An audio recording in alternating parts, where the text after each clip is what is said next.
Thanks again, Lee, for having us, with the Sierra Club and also with Commissioner Wilson's office. We're super appreciative of all of this, and also for Commissioner Wilson being so supportive of, really creating a strong fertilizer ordinance within Orange County, one that finally has a strict, no exemption rainy season application ban on nitrogen and phosphorus. And I might say that it's high time that Orange County has this ordinance in place. I mean, Marge, you can speak to this as, the conservation chair for the Central Florida group. I mean, how many years has Orange County not, been able to get this across the finish line?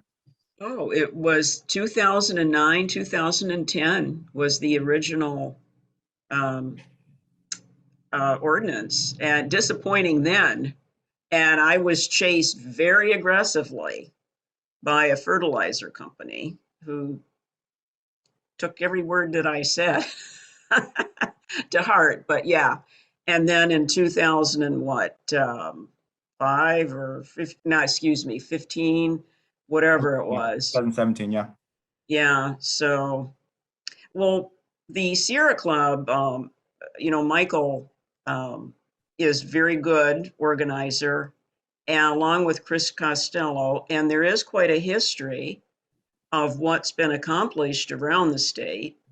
Michael did send in a list of those municipalities and counties that do have strong ordinances.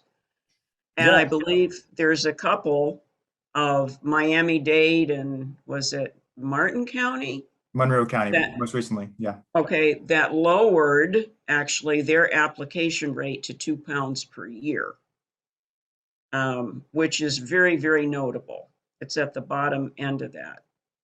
I think what's impressive about, this movement to create these strict rainy season bans on urban fertilizer going back to 2007 is that it's really one of the most effective ways, not only from, a prohibitive blackout period, but also from a cost-effective manner for local governments to be able to regulate and also manage stormwater in a very reasonable way.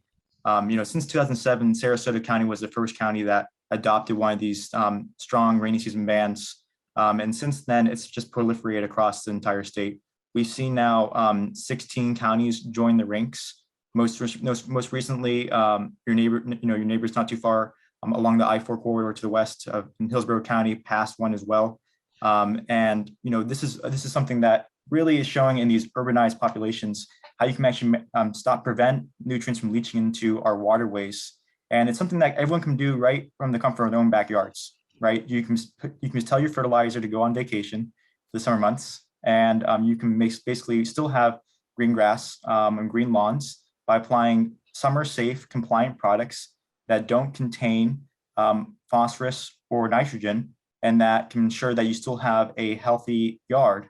Actually, we've seen in many research articles and also from the experience of HOA communities that when you apply too much nitrogen, it actually increased the amount of pests and also fungal within the turf grass, causing actually worse health for turf grass as well.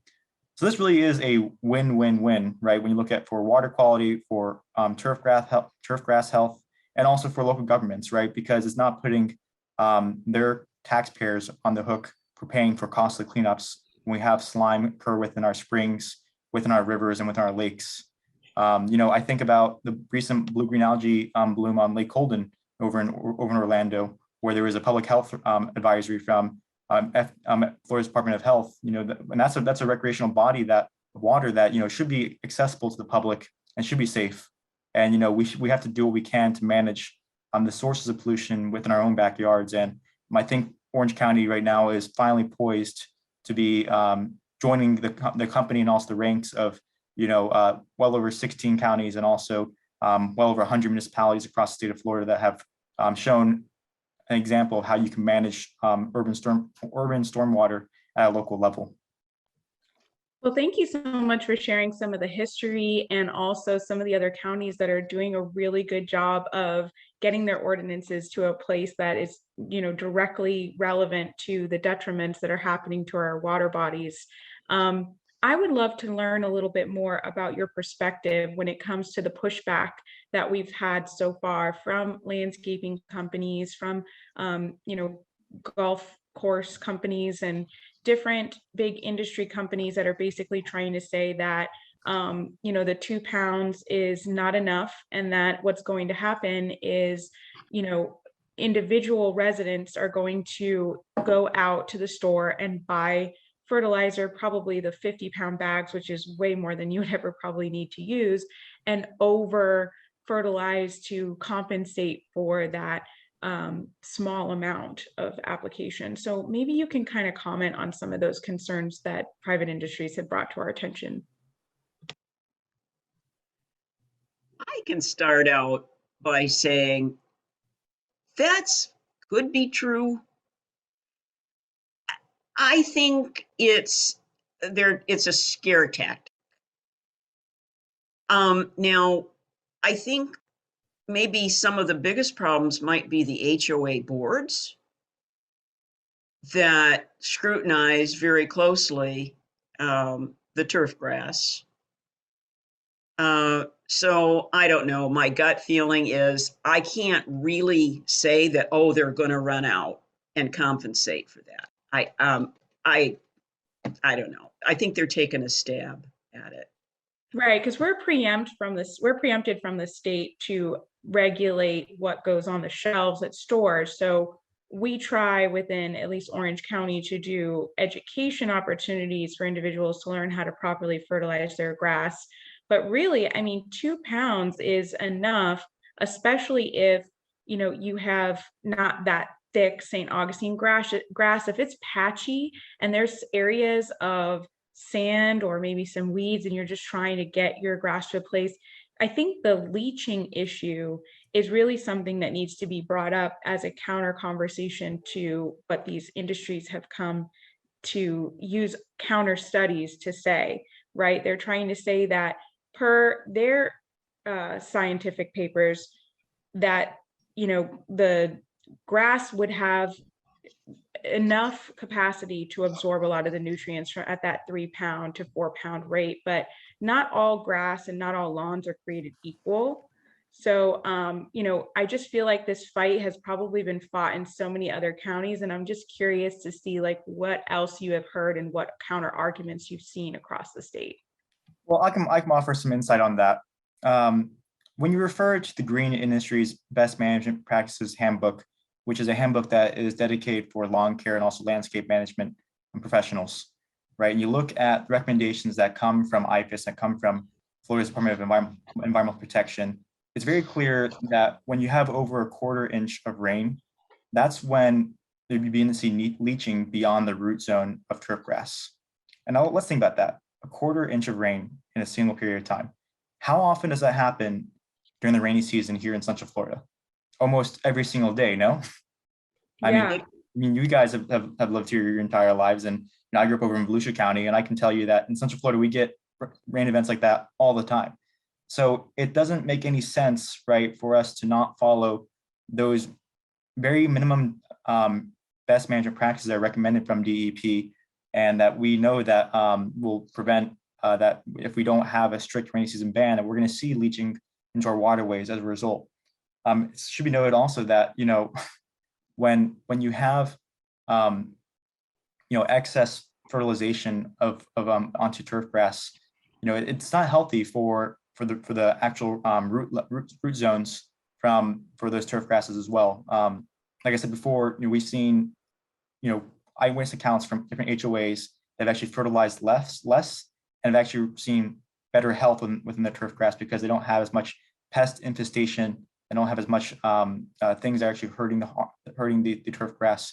And ultimately, we have to ask this question of who actually stands to benefit from unhealthy turf grass?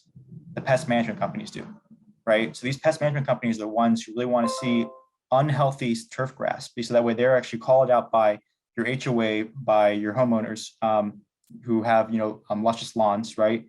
And then are forced to basically contract another service provider to keep them on the hook for this endless cycle of lawn care maintenance. So Yeah. I think that's something we need to be cognizant of as far as like who is actually what's the incentives to start driving different people. I never thought of it like that. I mean, it sounds literally like a Ponzi scheme. And I know that, landscaping companies are like a $78 billion business across the US, but like I didn't realize that they are trying to keep you stuck in this endless loop of like codependency with their companies. So that's very interesting. Feed it, cut it, irrigate it.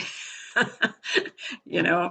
Yeah, almost like feed it too much to the point where you're going to need us even more and just keep like keeping you hooked on their services, which is Mhm. really a shame. I think what's great about an urban fertilizer ordinance that Orange County is considering, and also trying to actually do things to educate the public, is that it really is inviting us all to create a culture of understanding of our relationship with our landscapes, with our waterways, and also how the human footprint has interaction on all of that. And I think we need to really lean into that culture of understanding, and understand what the connections are of our human activities on our natural environment. And you can have Florida-friendly yards that don't require excessive fertilization, that use native Florida plants that actually provide habitat for pollinators like that. Yeah, exactly. I love this shirt, right? That really, try and mimic, the landscape that has been lost here within Florida. St. Augustine grass is not a native a plant that we would see here in Florida. And it's something that we should really be drawing attention to, as far as how is it that we can restore and also recapture which has been lost. And that's something that we can all lean into, and also are invited to do as residents within this great state, and to begin to really recapture and also reimagine how we can care for Florida's treasured resources, whether it be our springs, lakes, and waterways, to our butterflies, and also smaller critters that depend upon this mosaic of landscapes. I'm so Well excited. said. Literally before this part of the public hearing at the Board of County Commission meeting, we're having a discussion about the 10-year water plan for Orange County. And in there, it highlights trying to expand on incentives for Florida native landscaping. And so, during some of these stakeholder meetings that our Environmental Protection Division were hosting, in order to get engagement from environmentalists and from industry leaders, it was really profound to me that there was so much resistance to changing the business model, even a little. They basically used Florida native landscapes as a stigmatized, stereotyped, wild, scary thing that people should be afraid of because it attracts rodents and it's going to create more problems. But really, grass doesn't do anything for our insects or our ecosystems that are on this rapid biodiversity decline right now. And so I'm really thankful that you brought up our human connection with nature, because we are a part of it and we need to consider that in our urban planning. So Good point. Turf grass creates that monoculture. And if we incorporate those native plants, we're adding diversity to our landscape, and that's the key.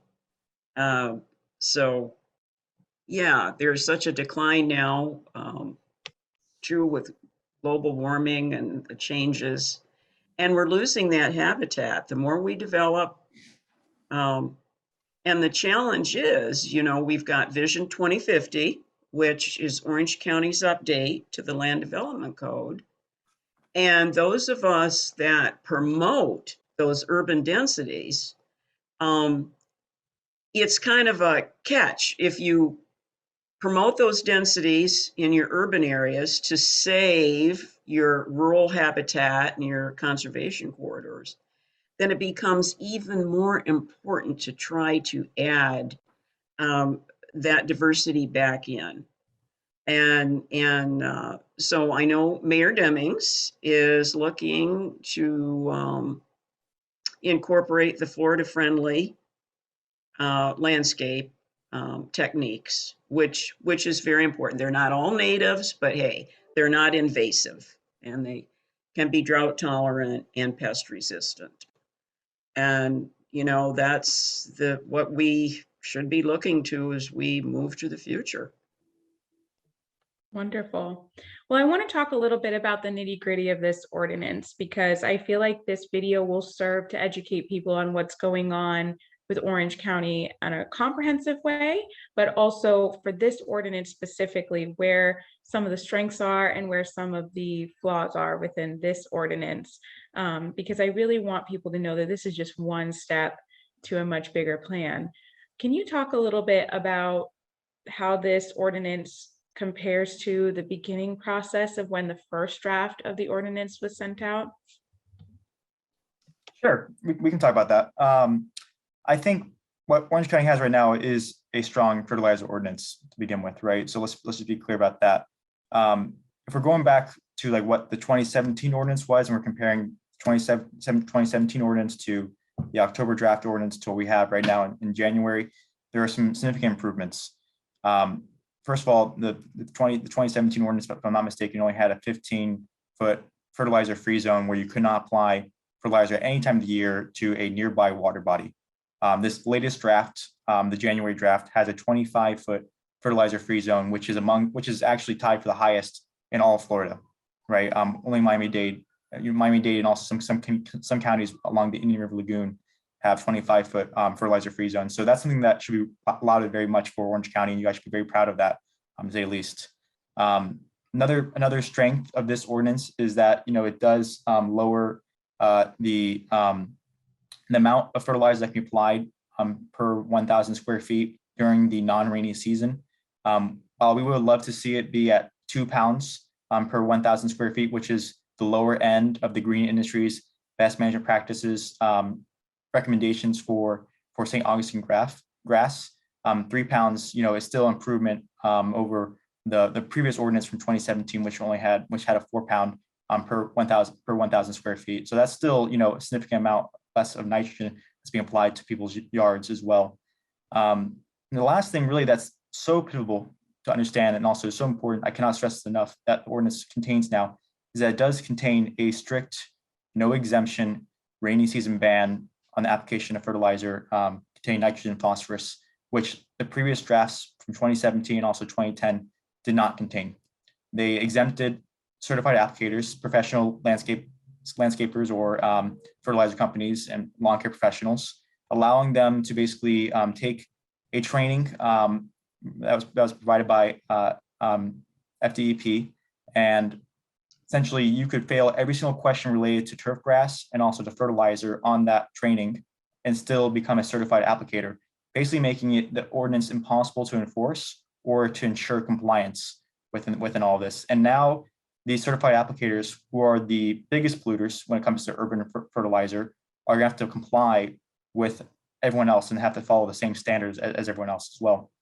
And I think another thing that a lot of ordinances sometimes don't contain is they don't contain a notice at the point of sale about the impacts that fertilizer has to your waterways. And this ordinance does have that requirement for postage of signage in a conspicuous location at the point of sale in retail locations. So that, even though we are preempted from the FTAX legislation that occurred back in 2011, when we saw the long arm of the turf grass industry lobby Tallahassee to basically take away home rule to create a sales ban on urban fertilizer during the rainy season, this is a way to educate the public and inform them and make a higher consciousness in their decision making as consumers to ensure they don't apply fertilizer. And I think I'm still always an idealist, and I like to always believe in humanity, that people will know what to do when they're given the right information, and they won't apply fertilizer to the lawns, because they recognize that they treasure the resources and the waterways around them,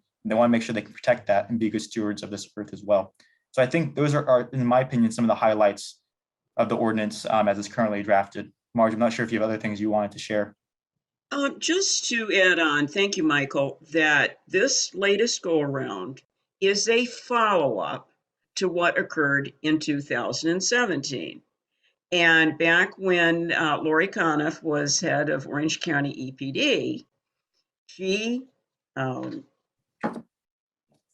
indicated that the wellhead study would go underway, and that the county wanted proof. They wanted the data and the science that shows the leaching of these nutrients.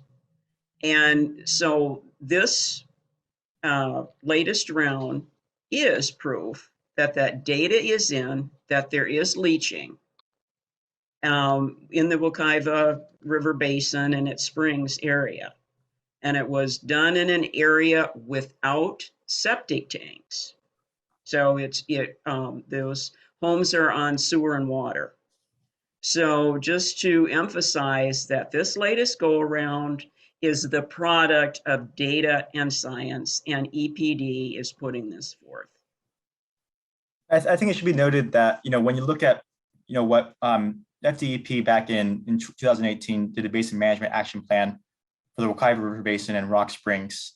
And they identified, urban fertilizer being the second largest contributor of nitrogen at 26%, barely behind septic tanks, which was at 29%. So these things go hand in hand, right?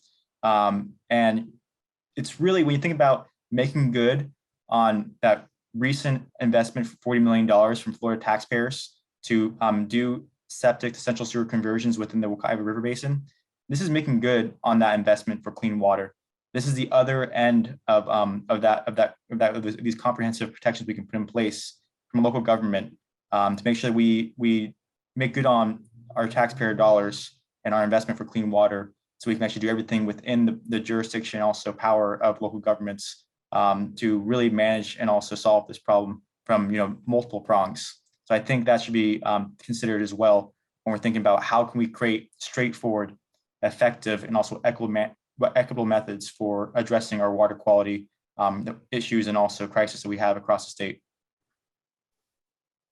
Awesome. Very well said. Well, I'm very excited, and I really hope that we, pay attention to the science. I think that's the most important thing to be said here, is that we spend a lot of taxpayer dollars to put in the work to do the studies that came in overwhelmingly proving the point that this type of strong ordinance is needed. We did receive some letters from private industry leaders, but we have our own data that we can reference. Also, our own Environmental Protection Commission was basically pushing back on the annual pound allottage of the fertilizer. I believe that 2 pounds is, and I believe the commissioner believes as well, that's more than enough, especially since, we're seeing direct impacts in our own water bodies here. And I think that we really want to encourage people to email the commissioners here in Orange County and the mayor's office to show your support for a strong fertilizer ordinance. I believe we also want people to show up to the public hearing. It's kind of hard because it's between 2 and 5 o'clock, but it's later in the agenda, so you can come a little bit later, but please get there and get your spot in line so that you can make your voice heard in front of the commission. Awesome. Well, we'll be there in attendance, and we'll be sure to support Commissioner Wilson and also the rest of the county commissioners, which hopefully will be a win for clean water here in Florida, here in Orange County. And we'll be there with mini hand posters and also stickers that are colorful, so you can visibly show your support for a strong urban fertilizer ordinance. And we can hopefully all be celebrating after the county commission meeting when the county commissioners vote in this ordinance, and we can finally have something to really be proud of in Orange County. Yay! We'll have a Yay. glass of clean water. Cheers. Of course, that sounds great. Just out of curiosity, what county have you seen taken the largest steps, and what county have you seen go in reverse and maybe loosen up their regulations? Have you seen that across the state? I would say the county that's actually made the most dramatic difference recently in the last couple of years would be Miami-Dade County. When you think about the highlights of their ordinance, they have a 25-foot fertilizer-free zone. They have a 2-pound requirement for nitrogen applications per 1,000 square feet, with a 65% slow release content rate for its fertilizer. They've done a great job within their Department of Environmental Resources and Management Division to really promote this ordinance from a public education standpoint, to do a lot of that public outreach. I think that's a significant improvement over the lack of a rainy season ban, and it was a direct response to the fish kills that we saw in Biscayne Bay, 2 summers ago. And, the residents were very concerned, and, we worked with Miami Waterkeeper to really make sure that we could get the strongest provisions in place for this fertilizer ordinance. And they are, kicking butt, to say the least, in trying to protect their bay, protect their canals, and also make sure that they can, really help to protect seagrasses, which have been dying off, declining at an alarming rate within Biscayne Bay. So that's one that comes to mind that for a highlight. One that, at least as far as historically, that didn't pass as we would like to, but we were able to rectify that wrong this year, was definitely Hillsborough County. Back in 2011, the Hillsborough Board of County Commissioners had an opportunity to follow the example of Tampa and also Pinellas County and St. Pete and St. Pete Beach, along with other municipalities within St. Pinellas County as well. And they could have at that point in time, really passed a strong ordinance which could have managed, fertilizer and also nutrient pollution getting into Tampa Bay. And, unfortunately, they failed in that manner. And, there's a decade that passed where we saw a lot of growth within Hillsborough County outside of, Tampa proper. And you saw a lot of turfgrass fertilizer application, resulting in runoff into Tampa Bay. And that's something that, when we think about, all the things that the Bay has had to endure, with Piney Point recently and the huge red tide blooms, that just speaks to why it's so important for us to make sure we stop pollution at source and from all the different various sources. So those are some of the highlights and also some of the misses, but thankfully we were able to correct those wrongs this past fall. Right. My last question has to do with enforcement, because I feel like it's really challenging unless you have someone watching everyone apply fertilizer. The compliance is really something that I think is kind of a hurdle anywhere. Do you have any sentiments on that? I could take a stab at that initially. It's going to take individuals noting that someone is applying. And if there's a rainy season ban, no one should be applying fertilizer with phosphorus and nitrogen. So that makes it easier, number one. But it's going to take individuals to call it in. It's going to be up to code enforcement to issue a letter that there is a violation. I did look at Chapter 11. While the time to respond to a violation may be in a little bit of question, but there is a method for which the county can turn around, seek compliance, and if there is non-compliance, then they actually the county can seek to enforce it by a civil infraction, and each occurrence is a $500 fine. So there is some monetary value associated with it. But I just think if we have the total blackout period, it just makes it so much easier. One thing I will also add to Marge's comments is that really when we think about Orange County joining the ranks as a community that's doing everything within its local power, considering the preemption for creating sales bans on urban fertilizer, it just builds the coalition of communities up even more for building that power and also that movement to repeal that bill that preempts us from being able to manage urban fertilizer at the point of sale. Ultimately, we're going to have to create this broad coalition across the state to repeal that preemption bill so we can enact ordinances that do have strict point of sale bans for non-compliant products that contain nitrogen and phosphorus, so we can actually ensure that we can cut the pollution off at its source within how it's available for consumers to buy. But this is a part of the way that we can begin to educate folks, who are just consumers, and begin to make sure that they take a more active role in steering our environment. And ultimately, we can call upon all these communities that have taken a strong stance on addressing urban fertilizer in a strict manner. And I think that's something that we can really gear our vision towards in the long term as well over these next few years. I'd like to add something. I'd like to add the significance of Orange County implementing a strong fertilizer ordinance. We're called Central Florida. We're called that for a reason. We're located in the center of the state, and we have a lot of headwaters. We have the Econ-Lockahachie to the east. We have the St. Johns River to the north. We have the Wekiva River and its system and springs, and the Ocklawaha. So we have many riverine systems and their headwaters that flow south and discharge into the St. Johns.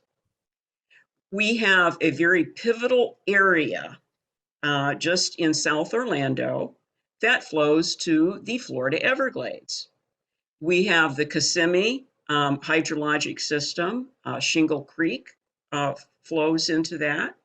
The Lake Hart Basin and Lake Mary Jane.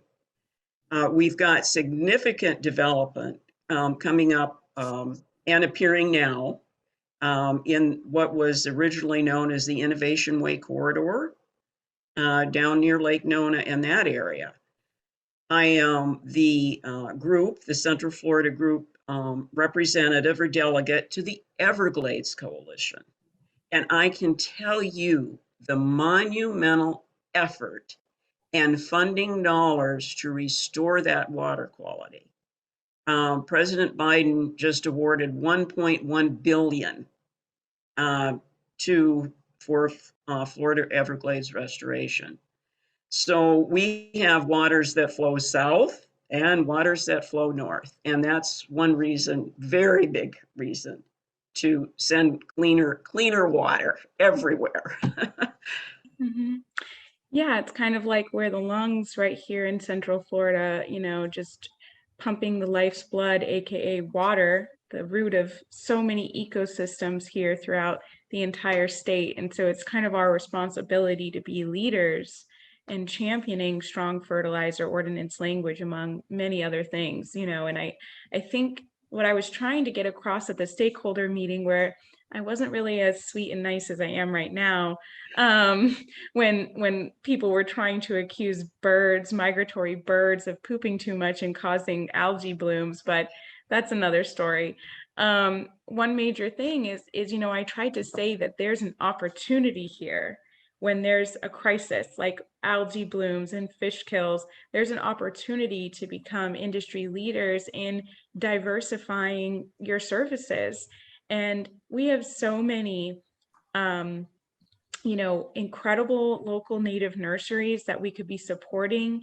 We have a lot of opportunity because there's not many to create more native nurseries and save a lot of these endangered or threatened plants that are, at the tipping point of their survival. And we could really start to integrate them and reestablish them in urban areas. The demand, if people only knew how beautiful and how effortless these landscapes were, I think that it would be just as big of a business, if not more. However, it's that bait and switch of needing to consistently cut and fertilize and water that your grass that keeps landscaping companies wanting you to stay stuck with sod. Not to mention that a huge bulk of our exports are also sod. And so it's a big money-making industry and agricultural export that people want to keep us tethered to. So when they talk about how these regulations are going to kill jobs, I feel like the thought of that is just preposterous, that in fact, sticking to this old way of thinking is preventing us from creating an abundance of opportunities and jobs. Lee, I couldn't have said it better myself. Thank you all so much. I really appreciate you making the time. And, if anybody has any questions, I've been sending them your incredible breakdown that you sent to all of the commissioners in the mayor's office. And I really hope that people can email district1@ocfl.net so we can connect them to all of these briefing sheets and videos. and show up February 8th between 2 and 5 o'clock for the public hearing. Well, we'll be there, Yay. and we'll look forward to celebrating hopefully afterwards as well. So thank you again for making the Yeah. time, and we really do appreciate all the energy you bring into this work, Lee, and also everything that Commissioner Wilson has done also to be a champion for clean water. So thank you so much. Thank you. Absolutely.